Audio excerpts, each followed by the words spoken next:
¿Será que dejo de compartir mientras presentamos o dejo mi pantalla compartida? ¿O está Ah, bien así? puedes dejarlo, está bien. Ok, ok, Ok. listo. Entonces, bienvenidos a este webinar, el quinto en la serie de FLDH Webinar Series. Am, yo soy Sara Tu, coordinadora del proyecto de periódicos digitales del Caribe estadounidense y Florida, aquí a la Universidad de Florida. Y hoy soy el soporte técnico para este webinar y es grabado y disponible en el canal de YouTube de FMDH. Y nuestro moderador hoy es Clayton McCarroll, mi colega a la Universidad de Florida del Norte. Gracias. Hola, buenas tardes. Tengo el placer de presentar a la doctora María José Afanador. Ella es doctora en Historia por la Universidad de Texas en Austin. Actualmente es profesora asistente de Humanidades Digitales en la Facultad de Artes y Humanidades de la Universidad de los Andes en Bogotá, Colombia.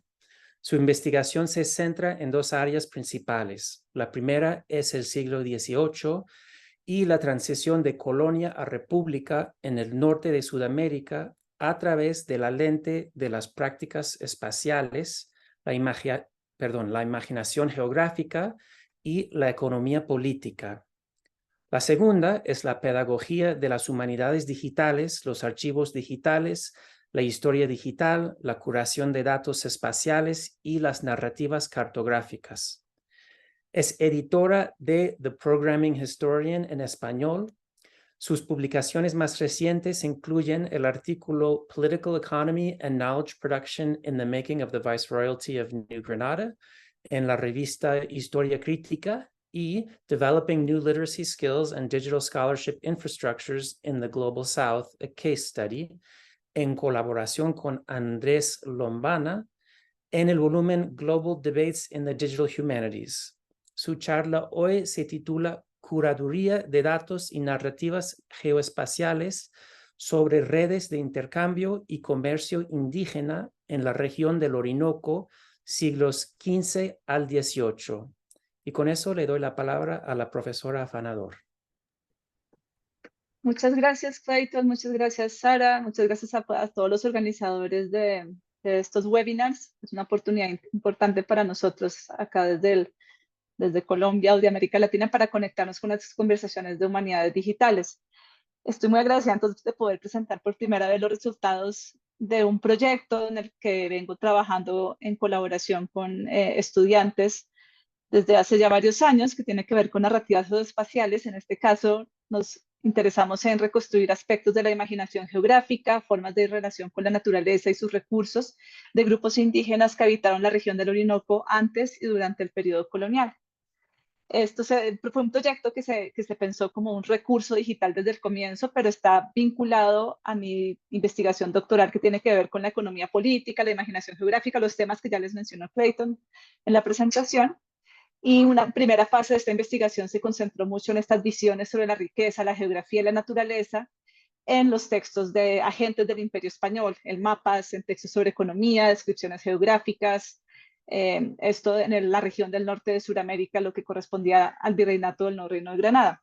Ya como profesora de Humanidades Digitales y con los apoyos del Fondo de Apoyos a Profesores Asistentes de la Universidad de los Andes, la meta central del proyecto siguió, digamos, con la idea de hacer un recurso digital para explorar, visualizar y analizar fuentes primarias y hacer una narrativa cartográfica, pero en el proceso, en la conversación y en la colaboración con diferentes monitores, asistentes de investigación y en la experimentación, el proyecto empezó a moverse hacia diferentes lugares. Entonces, lo central del proyecto, llegamos a imaginarnos cómo podemos saber algo sobre las formas en las que los antiguos pobladores del territorio habitaron estos espacios.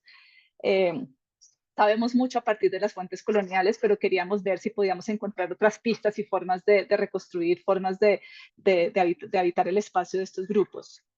Entonces, esto es un proyecto, ha sido colaborativo, experimental, interdisciplinario y me gusta decir que también intergeneracional, en el que yo como profesora investigadora colaboré por varios años con Santiago González, que está acá conectado, maestro en geografía, y con Laura, en su momento era estudiante de la maestría en geografía, y Laura Romero, que es profesional en historia, en su momento era estudiante de historia de la universidad, y yo me gusta pensar en este proyecto como un laboratorio de aprendizaje mutuo que nos llevó pues, a caminos insospechados en el desarrollo. Acá simplemente una foto de Laura y de Santiago para dejarlos ahí como en el reconocimiento de que esto fue un laboratorio, digamos, de aprendizaje en diferentes direcciones y de diálogo.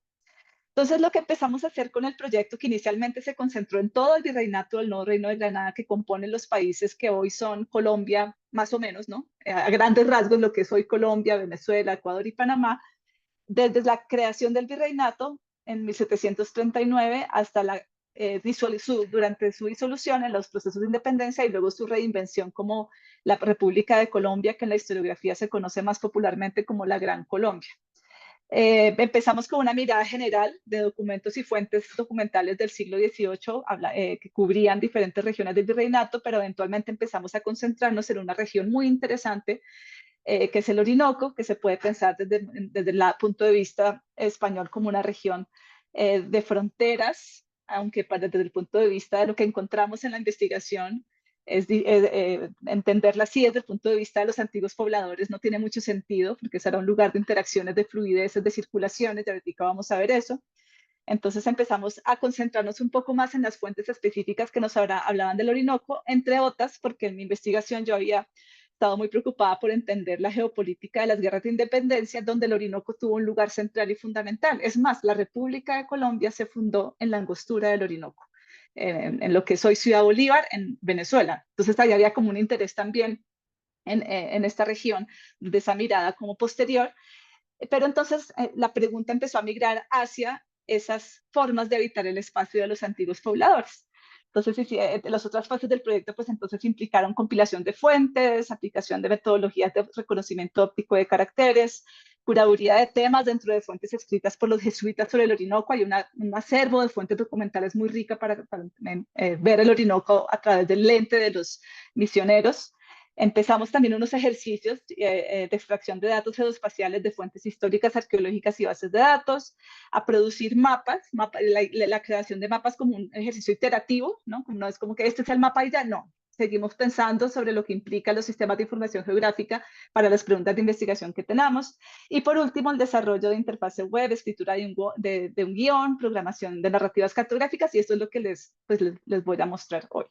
Entonces, antes de mostrarles exactamente qué fue lo que hicimos, quiero dar como un poco de contexto de la investigación y esas fuentes y preguntas y esos procesos de investigación donde empezamos a entender más sobre la región del Orinoco, de la cual, desde el punto de vista, digamos, de la etnohistoria y de la arqueología, que nos permitieron entender al Orinoco y empezar a ver que el Orinoco, antes del contacto, funcionaba como un corredor de intercambio entre grupos indígenas, sus aguas, sus técnicas, sus rituales, sus objetos, sus historias. Hay alguna literatura que estuvimos explorando para entender que los europeos no encontraron imperios para conquistar, pero tampoco encontraron riquezas fáciles de obtener.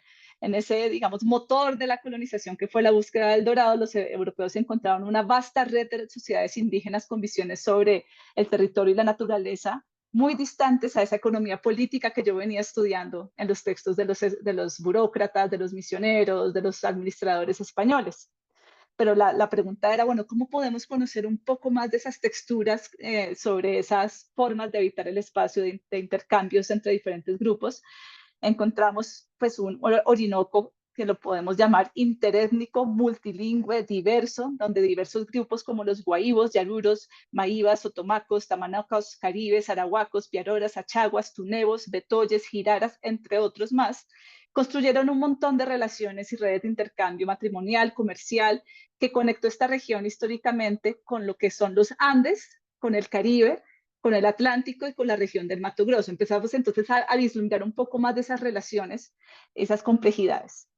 Nuevamente yéndonos a fuentes que antes yo nunca había explorado en mis investigaciones, como la de arqueología y etnohistoria. Al comienzo nos habíamos interesado mucho sobre el proceso de territorialización en la región, toda la ocupación española, la fundación de pueblos, ¿no?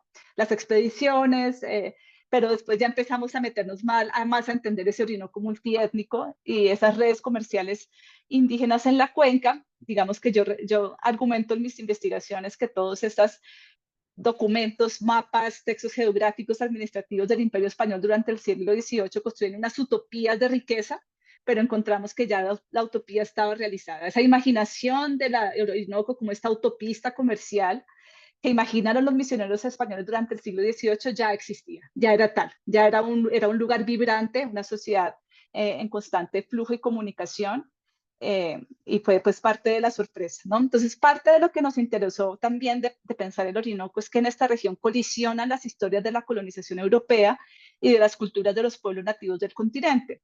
Y este es un choque que resuena todavía hoy en el contexto de la globalización y de los retos de la conservación de la biodiversidad de una región donde hay confluencias de ecosistemas andinos, amazónicos, sabanas naturales, y desde el periodo colonial, que era el lugar desde el cual inicialmente nos estábamos situando la investigación, los proyectos colonizadores intentaron incorporar esa región y sus habitantes a unas lógicas de explotación capitalista, y en estos procesos, digamos, de colonización, el Orinoco aparece como en los imaginarios pasados y presentes como un paraíso natural, como un territorio apto para el proyecto civilizador europeo y un lugar con riquezas inagotables. Uno pregunta usualmente la imaginación de las personas del común sobre el Orinoco y en muchas visiones se piensa como un espacio vacío. Y a esto se suma claramente los imaginarios impulsados por escritos tan influyentes como Alexander von Humboldt, donde la selva aparece como este lugar aislado, vacío, listo para ser descrito, estudiado e intervenido por científicos europeos. Como lo señala Margarita Serge, Humboldt incurre en un acto de invisibilización de la ocupación indígena. Entonces, cada vez que investigábamos más sobre la región, nos convencíamos más de la importancia de intentar vislumbrar estas formas de habitar el espacio, o al menos algunas resonancias de lo que podemos recuperar a partir de un trabajo con fuentes, con extracción, curaduría, con una construcción narrativa y fuentes arqueológicas que nos ayuden a intentar cómo balancear el relato histórico ante unos silencios que hay en el archivo histórico, ante unas formas invisibilizantes. Entonces, pensamos que el modelado con datos geohistóricos y la aplicación de flujos metodológicos como de curaduría de datos, de experimentación narrativa, nos ofrecían una especie de solución a este problema metodológico de cómo reconstruir las visiones sobre el territorio y la naturaleza de otros segmentos de la sociedad colonial, en este caso de los grupos indígenas.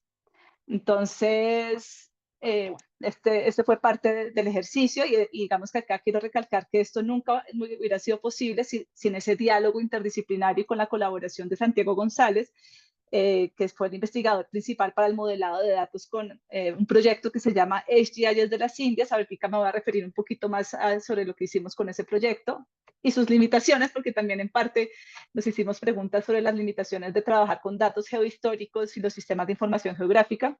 También el trabajo con fuentes arqueológicas e históricas, la producción iterativa de mapas, ¿no? Producir diferentes mapas, ya lo mencioné, y esto también nos terminó llevando a acercarnos a una historia ambiental del Orinoco, ¿no? Entonces esto desde muchos puntos de vista nos empujó hacia fronteras de espacios historiográficos e de investigación que no teníamos contemplados. En las primeras iteraciones nos ponemos en el centro la cuestión de poder reconstruir unas visiones de este Orinoco multiétnico. El lugar de la cuenca en la historia del Orinoco no es un espacio vacío, ¿no? Para nada, de hecho es una sociedad vibrante, y unos primeros experimentos de visualización con mapas, con polígonos, que pues en la última versión del proyecto ya no estamos hablando tanto de los polígonos que tienen una forma, digamos, de representar los asentamientos o la ocupación territorial que tiene fronteras un poco fijas. Fíjese que la proyección cartográfica nos da como esta idea de que el mapa, la habitación en el espacio llega hasta un punto.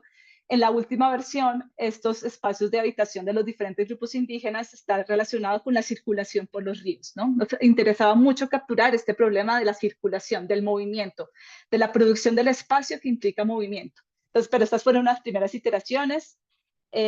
También esos primeros datos que se utilizaron con las investigaciones que estaba mencionando del proyecto HGIS de las Indias, que tiene, pues digamos, esto se relaciona con el reto que tenemos los historiadores o investigadoras e investigadores del periodo en el siglo XVIII en particular, que es el que yo me concentro, de entender las relaciones entre territorialidad, orden jurisdiccional, toponimia y procesos históricos, ¿no? ¿Cómo hacemos eso y dónde encontramos los datos? Muchas veces están dispersos en muchas fuentes.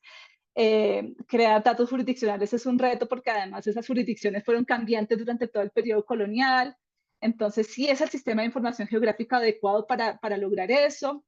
Entonces, una cosa importante para nuestro proyecto en estas primeras fases fue trabajar con el proyecto de HGIS de las Indias, que ha sido dirigido por el investigador Werner Stang, que es un proyecto que ha buscado construir esta historiografía hispanoamericana a través de la representación cartográfica, buscando atributos geográficos del pasado, permitiendo iluminar no solamente la localización de dónde estaban las toponimias, los lugares específicos, las fundaciones, las ciudades, sino también algunas de sus dinámicas socioeconómicas relevantes.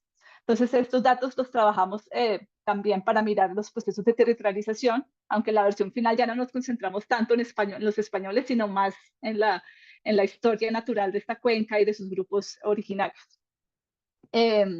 Una cosa, bueno, acá están los mapas que hizo Santiago para ir mostrando como estos procesos de territorialización, que pues, es clarísimo que a lo largo de los siglos del periodo colonial, el Orinoco empieza a volverse un lugar muy importante para el imperio, pues eso da cuenta, digamos, las fundaciones territoriales.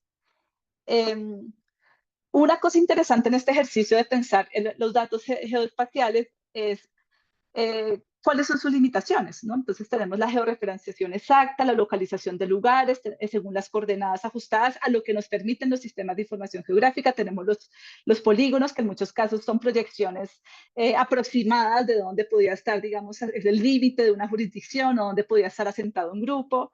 Pero en el desarrollo del proyecto discutimos bastante sobre que esto es solamente una capa de significado de la compleja y ambigua red de concepciones territoriales, negociaciones entre imperios, formas prehispánicas de habitar el espacio y de relacionarse con la naturaleza, reformas administrativas y fiscales que llegan durante el periodo del periodo colonial, marcos de economía política, y que si queríamos capturar un poquito más de complejidad de esas prácticas espaciales y sus relaciones, podríamos hacer como una crítica a los sistemas de información geográfica, precisamente ver, bueno, hay unas limitaciones, ¿no? La historia es más complicada, ambigua y cambiante, y a veces los sistemas de información geográfica nos dan unas visualizaciones estáticas, ¿no? Y eso a veces puede ser un poquito engañoso. Entonces, uno de los aspectos interesantes del proyecto de HGIS de las Indias es que los investigadores han hecho muchas reflexiones metodológicas y epistemológicas de lo que implica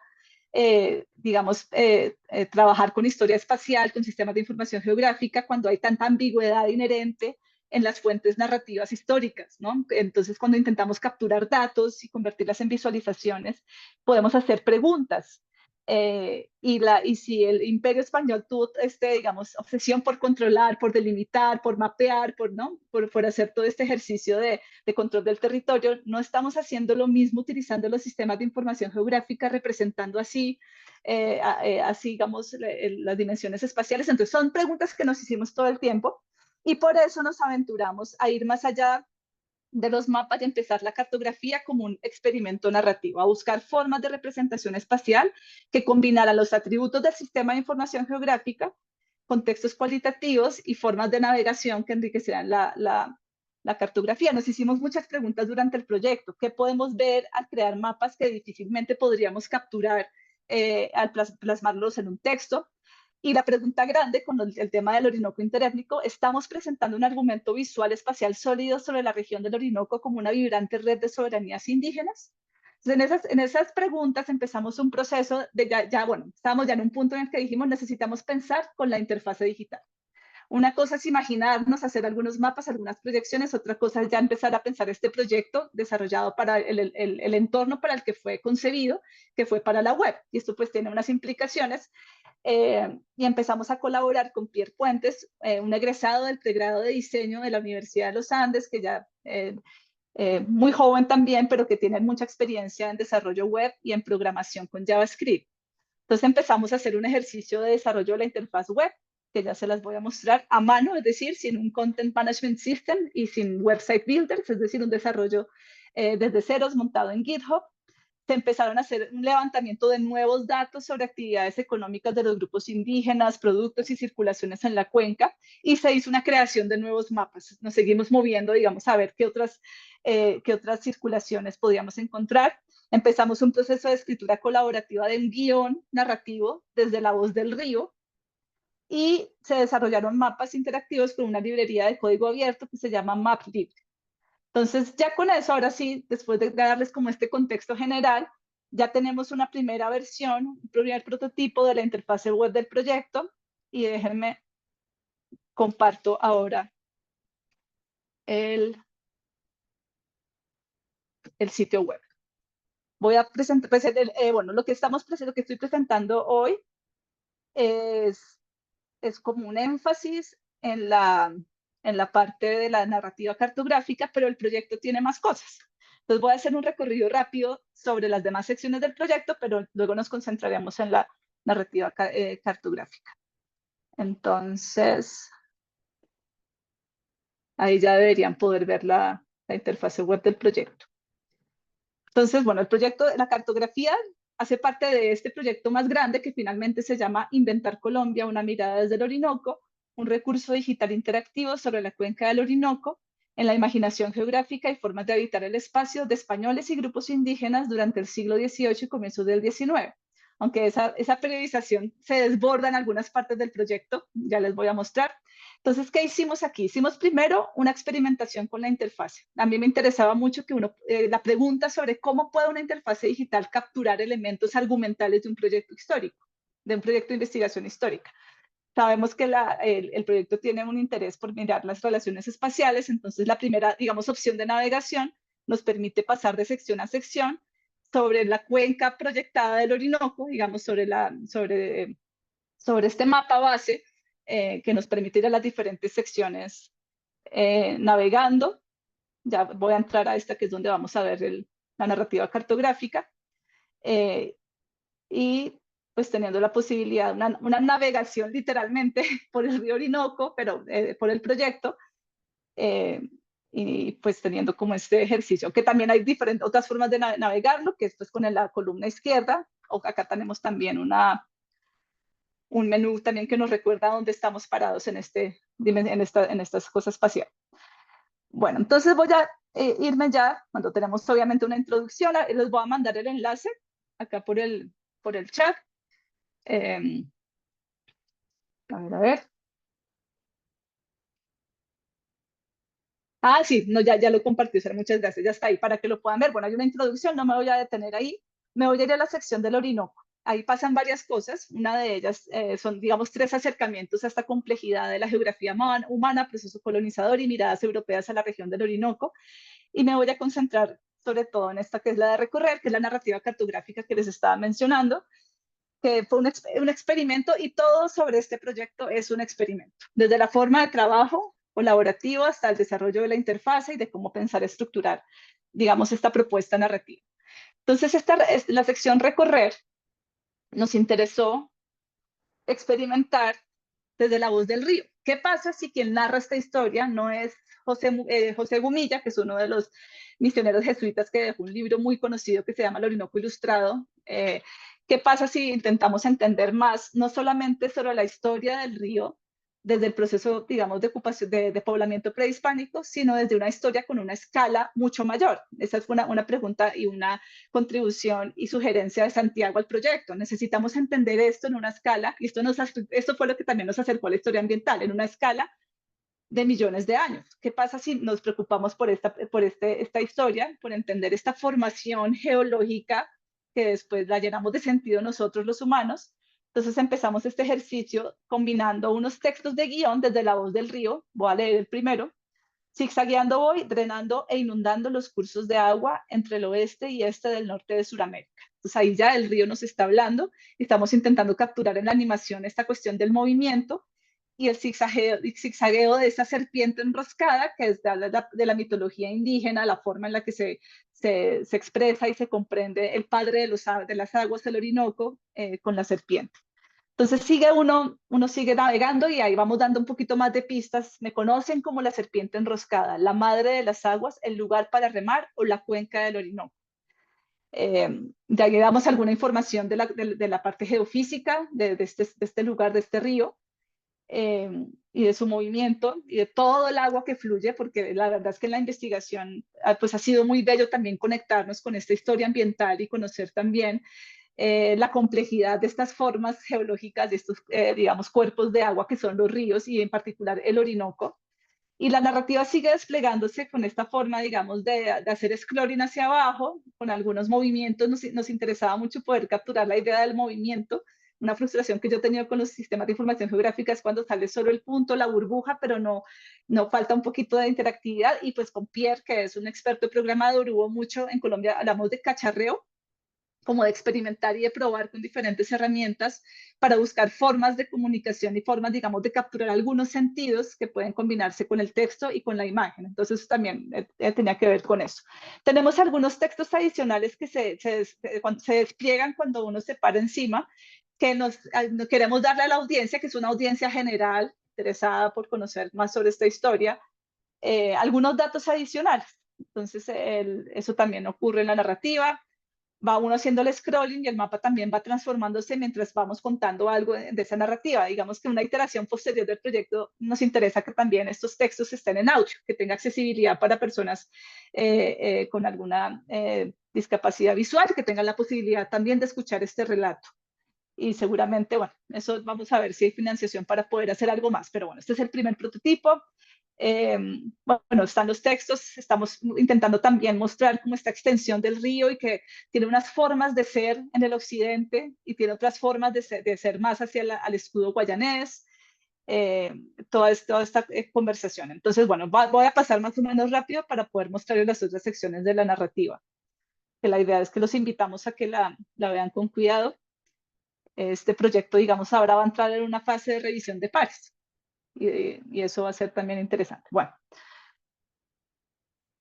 ya al final tenemos el siguiente capítulo, que es el flujo de los pobladores. Entonces ahí ya la narrativa nos permite desplazarnos. Digamos, estos dibujitos son inspirados en el arte rupestre de la región del Orinoco, que nos da también como ahora ya hablamos de la escala de millones, de las formaciones geológicas del río, de cómo se circulan las diferentes regiones geográficas, de cómo el río antes fluía diferente y que en el Mioceno empezó a transformarse. Y aquí entonces hablamos del río Nos dice, zigzagueando voy, transportando a los antiguos pobladores por mis aguas. Y aquí ya empezamos un acercamiento a este Orinoco multiétnico, a esta diversidad de habitantes, a estas regiones geofísicas que están habitadas y que tienen unas particularidades, tienen una diversidad, una riqueza, están vinculadas con diferentes regiones geográficas de lo que es hoy Colombia y Venezuela, ¿no? Fíjense que el tema de las fronteras es más que artificial y evidentemente artificial cuando vemos esta habitación de este Orinoco multiétnico. También la posibilidad de entender las épocas de inundación y las épocas en las que el río se va secando, pero pues acá también la narrativa nos lleva a desplazarnos a las diferentes regiones del Orinoco, a comprender, digamos, en sus particularidades, eh,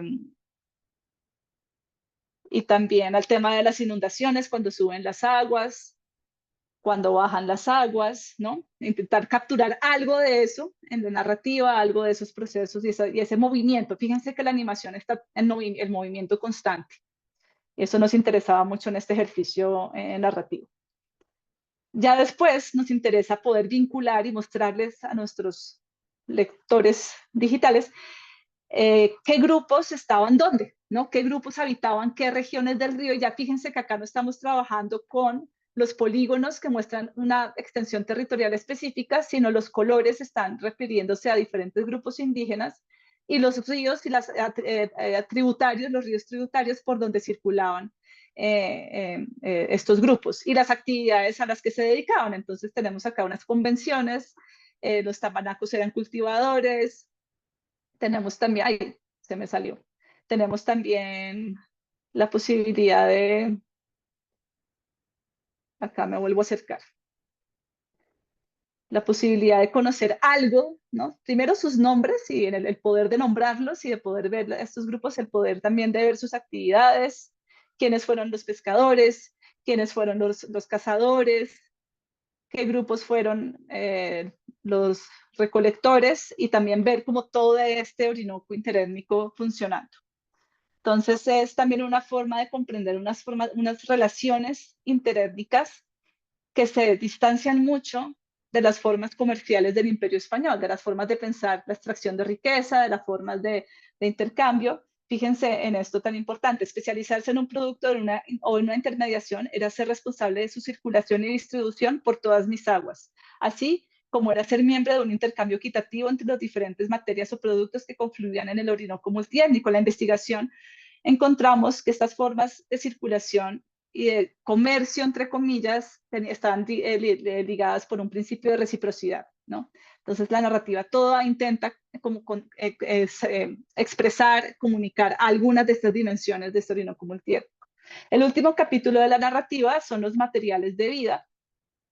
Zigzagueando voy, distribuyendo materiales de vida y encauzando mis aguas para alimentar la selva, praderas y sabanas. Aquí nos interesa mucho ya pensar en cuáles eran estos productos, estos materiales que circulaban y cómo circulaban, y empieza a ver en esta parte de la narrativa ya algunas pistas de los impactos de la colonización española sobre estas circulaciones, sobre la circulación de varios de estos productos. Tenemos la cerámica, las rutas de circulación de las cerámicas, los lugares. Esto también todo sale de investigaciones y de evidencia que viene de investigaciones arqueológicas. De hecho, en la Universidad de los Andes, la profesora Natalia Lozada, arqueóloga de la región del Orinoco, experta en los alfareros del Orinoco, nos dio un montón de pistas para poder entender más este proceso. Está la cerámica, está el algodón, que también une a todos estos grupos en una red de intercambio muy interesantes. Entonces los mapas intentan mostrar algunos de estos movimientos y lugares, ¿no? Quiénes hacían qué. Entonces los caribes eran los únicos que hicieron hamacas, el algodón circulaba más o menos en qué direcciones, conectando toda esta cuenca con las regiones que ya les mencioné. Está la quiripa, que era el medio de intercambio, como una especie de moneda, muy entre comillas, porque ese sentido como que opaca un poco la particularidad de esa forma de circulación. Tenemos también la misma, digamos, ejercicio de ir vinculando la narrativa con esas circulaciones. El curare, que era un veneno, también aparece como uno de los productos fundamentales. Aparecen también en esta narrativa el yopo, que es un árbol sagrado.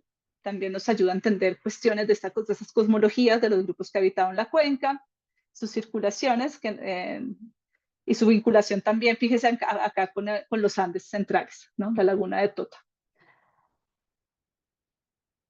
Tenemos la tortuga, los huevos de la tortuga rao, que también eran importantísimos en las formas de intercambio y en la circulación dentro de la cuenca, y reunían a todos los habitantes en temporadas secas, en lugares específicos, en nodos de intercambio específicos en la cuenca. Y ahí pues intentamos también narrar y contar algo sobre esto. Y ya acá está, por ejemplo, en esta narrativa ya empezamos a decir cositas que nos empiezan a decir, bueno, con el proceso colonizador, la introducción de esta lógica rompió también con la cohesión que promovía esta congregación de los diferentes grupos que habitaban mis aguas. Ya empezamos a dar como algunos impactos de ese proceso colonizador. Y una cosa importante, digamos, metodológicamente, la pregunta siempre fue cómo nos acercamos a estos temas, no desde una voz de lo que dijo el misionero, sino intentando también pararnos en una voz narrativa juiciosa, pero que también que no imponga, digamos, una mirada. Nos pareció que la voz del río podía ayudarnos como a mostrar este Orinoco muy diverso, multiétnico, aunque es muy poco lo que podemos saber. Las evidencias están dispersas en las fuentes etnohistóricas, en las fuentes arqueológicas, en lo que podría ser una segunda fase de trabajo de campo allá en la misma cuenca del Orinoco. Y acá lo decimos, ¿no? Gracias al trabajo arduo de arqueología y etnohistoria podemos conocer fragmentos de esta historia. Y lo que acabamos de conocer viene en su mayoría de crónicas jesuitas y de exploradores españoles desde inicios del proceso colonizador y del siglo XVI y XVIII. Lo siguiente que hace el proyecto es invitarnos a una lectura muy cercana del libro del padre jesuita José Orinoco, Joseph Gumilla, que es una fuente riquísima, pero claramente pues desde la visión española, pero también nos parece importante pues poder ofrecer una forma de acercarnos a esta historia desde la mirada de José Gumilla, que pasó más de 20 años recorriendo el Orinoco, haciendo de misionero y así dejando 2 volúmenes, 2 tomos de este libro famoso que ha sido editado muchas veces, que se llama El Oriluco Ilustrado, que en algunos casos podríamos considerar una especie de etnografía. Hay mucho detalle sobre lo de esta región y sobre sus habitantes. Entonces lo que hicimos acá fue hacer un ejercicio, una herramienta que invita a la lectura del texto, pero a partir de unas categorías temáticas que nosotros identificamos en una curaduría. Y la idea es que los lectores puedan acercarse a los diferentes capítulos encontrando algunas referencias que están resaltadas. Entonces, sobre temas de cuerpo, por ejemplo, en este capítulo tenemos acá algunos resaltados. Creo que como herramienta de lectura en clases puede resultar muy útil poder acercarse a un texto que es muy extenso, son 2 tomos, casi que 800 y pico de páginas, pero con la herramienta intentar como también dar unas pistas a temáticas que aparecen. Entonces el tema de rituales, si uno le da clic al fragmento, puede ir uno a donde hablan del tema que uno está mirando. El tema de comercio también aparece, bueno, las categorías son diversas y la idea es como que eso también es un experimento en todo el sentido de la palabra, pero una forma también de agregarle algo de valor desde una lectura, digamos, de historiadoras. Y esto lo trabajó a fondo Laura Romero, historiadora en pregrado en ese momento conmigo, para llegar, digamos, a un ejercicio de curaduría documental. Entonces, yo creo que ya voy a dejar ahí como la presentación. Este pues sigue siendo un prototipo. Lo que sigue para el proyecto es un proceso de revisión de pares. En la Universidad de los Andes tenemos ya un modelo de valoración de este tipo de proyectos que intentan construir conocimiento en interfaces digitales. Entonces, después de ese proceso de revisión y de hacer correcciones, ya sería un proyecto que podríamos decir está listo para ser publicado, así como publicamos en artículos, pero ya con la validación, ¿no? Que es una de las preguntas, ¿cómo validamos este tipo de proyectos como producción académica? Entonces cierro ahí y nuevamente agradeciendo a Santiago y a Laura, que han sido y a Pierre, los impulsores de unas conversaciones muy interesantes que nos llevaron a hacer algo, ¿no? este experimento. Muchas gracias.